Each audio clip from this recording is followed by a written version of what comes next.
भारत माता की, भारत माता की हो। शराबबंदी लागू हो। आज के इस शराबबंदी आंदोलन के अग्रणी मेरा बेटा श्री शुभम चौधरी जी और उनके साथी रवि कुशवाहा जी, और मैं जिनका नाम नहीं कह रहा हूं वो उससे भी ज्यादा महत्वपूर्ण है, ऐसे सभी साथी और नौजवान साथियों। शुभम चौधरी का जब बसों की पीछे लिखा हुआ बोर्ड जब मैं देखा करता था तो मुझे बड़ी प्रसन्नता हुआ करती थी कि चलिए इस देश में एक कोई नौजवान ऐसा तो उठा है कि जो इस विष रूपी जो है एक जो है शराब है इसको बंद करने की किसी ने कसम खाई है। मैं नौजवान साथियों आपसे निवेदन करना चाहता हूं कि ये आंदोलन अगर आपने हाथ में लिया है तो ये आपकी अंतिम सांस तक लड़ाना जाना चाहिए, अथवा ये आंदोलन तब तक आपको लड़ाना जाना चाहिए जब तक पूर्ण रूप से शराबबंदी लागू नहीं हो जाती है। इस आंदोलन को मैं 4 चरणों में बांटना चाहता हूं। जितने नौजवान साथी बैठे हैं मैं उनसे कहना चाहता हूं, पहले तो आप वो चरण को लीजिए कि जो आज युवा पीढ़ी है जो शराब के नशे से दूर है और जानती नहीं है वो नशे में न छोड़ी जाए, उसको जागरूक करने का काम। वो पीढ़ी आपको कहां मिलेगी? कॉलेज से पहले जो स्टूडेंट होता है वो बचा हुआ है लगभग, और कॉलेज जाने के बाद वो ये सोचता है कि बीड़ी पीना, सिगरेट पीना, पुड़िया खाना और शराब पीना ये तो मेरा धर्म है। जब एक बार लत लग जाती है तो कोई छूटना बड़ा मुश्किल हो जाता है। तो पहले तो उन नौजवानों को बचाने का भी काम करना है अपने को कि जिनको ये लत लगी नहीं है। दूसरे फिर उन लोगों का काम हाथ में लेना है कि जो इस लत को लग गई है और वो छोड़ना चाहिए, इसके लिए भी हमें काम करना है, जिसके लिए हमें लिटरेचर भी तैयार करना होगा, श्रेष्ठ उपदेशक और वक्ता भी तैयार आपको अपनों में से करने पड़ेंगे जो जाकर के नौजवानों के बीच में अपनी बात रख सकें। और तीसरा चरण वो होना चाहिए कि सरकार को हम मजबूर कर दें कि नहीं ये शराबबंदी होकर के ही रहेगी, नहीं तो फिर आप हमारे बगैर कोई फैसला ले नहीं सकते हैं, फैसला आपके हाथ में है। और चौथी चीज जो मैं करवाना चाहता हूं, जो पहले नंबर 1 पर होनी चाहिए कि जितने हम लोग हैं, जो अभी नौजवान बोल रहा था बहुत अच्छा बोल रहा था, क्या नाम है, शांत राठौर, उस नौजवान में वो था तो केवल बहुत हल्का फुल्का 250 ग्राम का, लेकिन उसके सीने में आग जबरदस्त थी। ऐसे ही लोग आगे बढ़ के काम किया करते हैं, जो जितना हल्का होगा उतना ही ऊपर उठेगा। इसका मतलब है कि निश्चित रूप से हम आप लोगों को तैयार होना चाहिए। वो काम ये है कि उसने ये बताया बालक ने कि जो मेरे साथ संपर्क में आए अगर वो किसी प्रकार का नशा भी करते थे तो उन्होंने छोड़ने का संकल्प लेकर के और वो हमारे इस धारा में साथ जुड़ गए। ऐसे नौजवानों का ताली बजाकर अभिनंदन करना चाहिए। आपको मालूम है ये शराब आपको केवल शराबी ही नहीं बनाती, आपके लिए क्या क्या काम नहीं करती है। मदिरा की प्याली कर देती है खुशहाली नष्ट, द्रव्यशील संयम विवेक हर लेती है, मिट्टी में मिलाती मान लोक लाज धर्म कर्म, जातियां शरीर में अनेक भर देती है, छूटती नहीं है आखिर मुंह से लगी हुई है। यदि एक बुराई भी आ गई तो आपको नाना प्रकार की जो है बुराइयां आपके अंदर आ जाएंगी। जब शराब आप पीते हैं तो शराब पीने के पश्चात आप अपने घर का पूरा धन और वैभव खो बैठते हैं। जब आप अपना धन वैभव खो बैठते हैं, घर में धन नहीं बचता है तो फिर आप जुए की लत लगती है आपको। जब जुआ भी हार जाते हो तो फिर आपको चोरी की लत लगती है।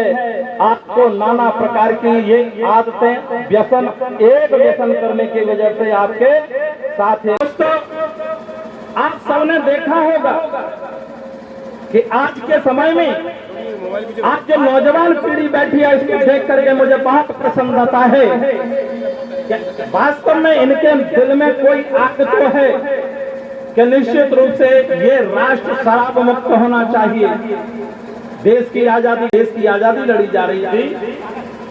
महात्मा गांधी ने यह कहा था, पूछा किसी ने कि आप देश आजाद हो जाएगा उसके बाद आप क्या करेंगे। महात्मा गांधी का सबसे पहला जो स्टेटमेंट था वो यही स्टेटमेंट था कि देश आजाद होने के बाद अगर पहला कोई काम होगा तो मेरी पहली कलम से शराबबंदी होगी। लेकिन वो शराबबंदी नहीं हुई और आज ये नशे की गिरफ्त में आता हुआ नौजवान चला जा रहा है। आज कोई भी परिवार ऐसा वाकई घर व्यक्ति छूट सकता है, लेकिन अब परिवार बहन जी नहीं बचे हैं कि जिनके घरों में ये दूषित जो है व्यसन न घुस गया हो। आप लोगों को पता होगा कि जितने स्कूलों में बाइयां काम करती हैं, जो घरों में झाड़ू पोछा करने वाली हमारी बहनें हैं, वो 95% विधवाएं होती हैं। उनको पूछने पर आपको पता चलेगा कि बहन जी आपके पति देव का निधन कैसे हुआ। मैं दावा करता हूं उस बहन का उत्तर यही होगा कि वो शराब पीते थे, इस कारण उनका जल्दी बीमारी लग गई और निधन हो गया, छोटे छोटे बच्चों को छोड़ गए। बताइए उस बहन का क्या दोष था। और अगर 5% जिनके पति हैं भी हैं तो उन बहनों से पूछ करके देखना कि आप झाड़ू पोंछा क्यों करती हो, आप ये भाइयों का काम क्यों करती हो। तो वो कहते हैं सर जी हमारे पति देव शराब का सेवन करते हैं, घर में बड़ी तबाही है, बाल बच्चों को कैसे पाला जाए, ये हालत है आज शराब के कारण। आज इन नौजवानों ने जो संकल्प लिया है बड़ा अच्छा लगता है। अभी मैं आज ही अखबार में पढ़ रहा था, हरिदास बाबा हैं, सामान्य रूप से गुर्जर समाज के लोग बहुत पसंद कर रहे हैं, उनके सभाओं में भी जा रहे हैं। जाने के बाद शराबबंदी का वो संकल्प भी करा रहे हैं। आज के जो वाक्य पढ़ा मैंने वो अच्छा, मैं उससे भी आगे बात बढ़ाना चाहता हूं कि जो प्रत्याशी शराब बांटे उसको वोट कभी मत दीजिए। मैं तो चौधरी साहब आपसे कहना चाहता हूं, यहाँ जितने भी चौधरी बैठे हैं चौधरी के साथ में वो भी सुन लें कि जो प्रत्याशी शराबी हो उसको भी वोट मत दीजिए। आप तो शराब बांटने की तो बात क्या है, जो प्रत्याशी शराब न पीता हो वोट उसी को दीजिए।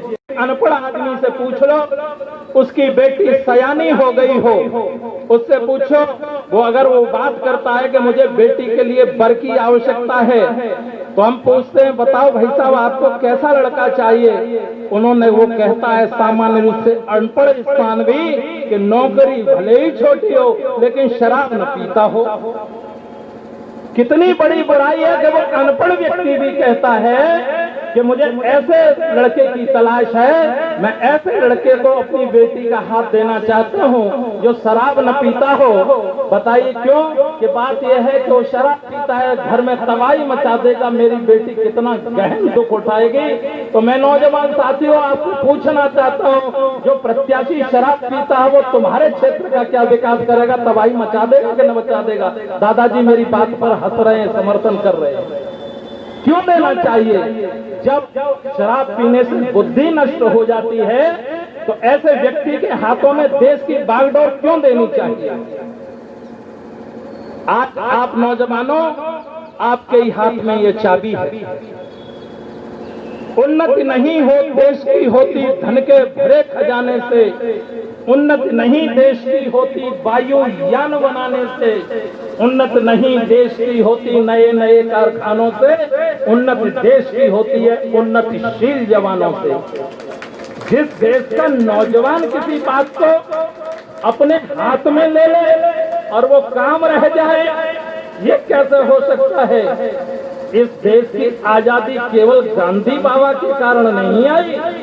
देश के नौजवानों ने 16 साल का खुदीराम बोस भगत जब फांसी के फंदे को चूम लिया, अंग्रेजों की जड़ें हिल गईं। जब भगत सिंह ने 23 साल की उम्र में फंदा चूम लिया, उसकी जड़ें हिल गईं।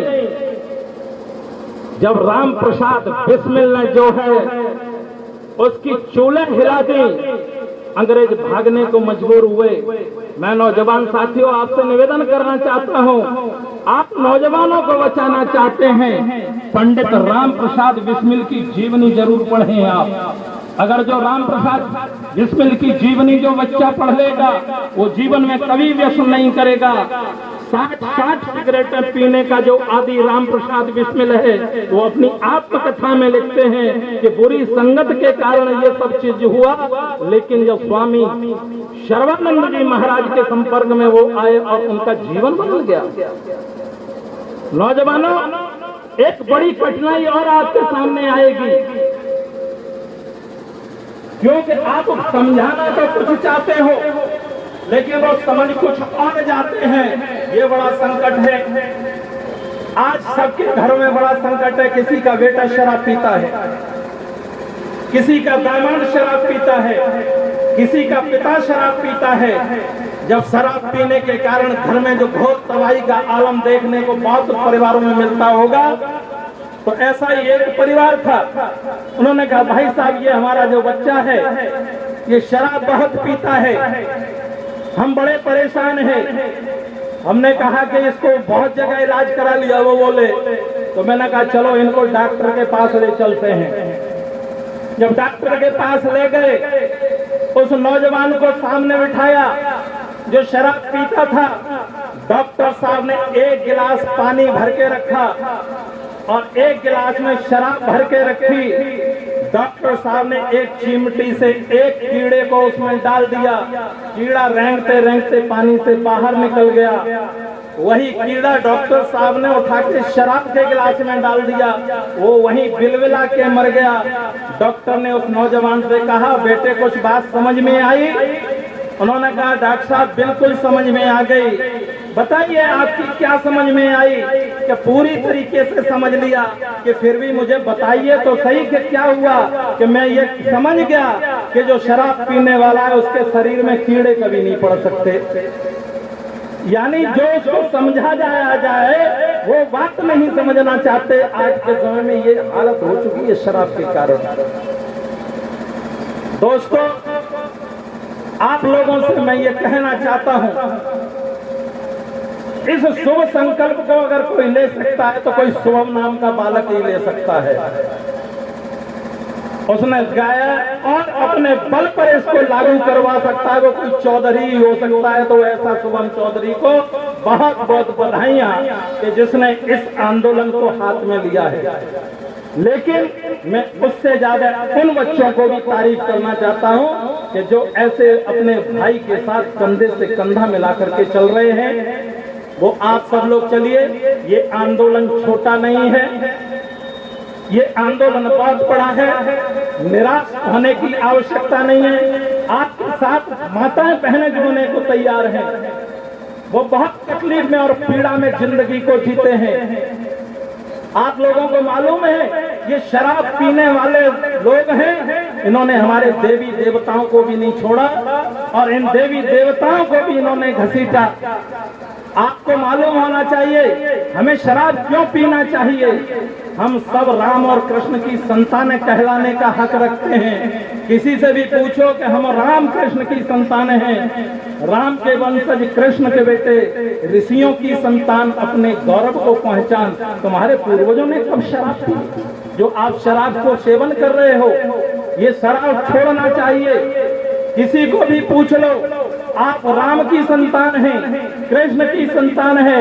आप अपने पूर्वजों के इतिहास में जाएंगे या तो आप किसी न किसी ऋषियों की संतान है। आप इसी से अंदाज लगा लो, किसी का गोत्र कश्यप है तो वो कश्यप ऋषियों की संतान है, किसी का गोत्र भारद्वाज है वो भारद्वाज की संतान है, कोई कणव है वो कणव ऋषि की संतान है। हम ऋषियों की संतान है और हम शराब का सेवन करें, ये किसने कह दिया?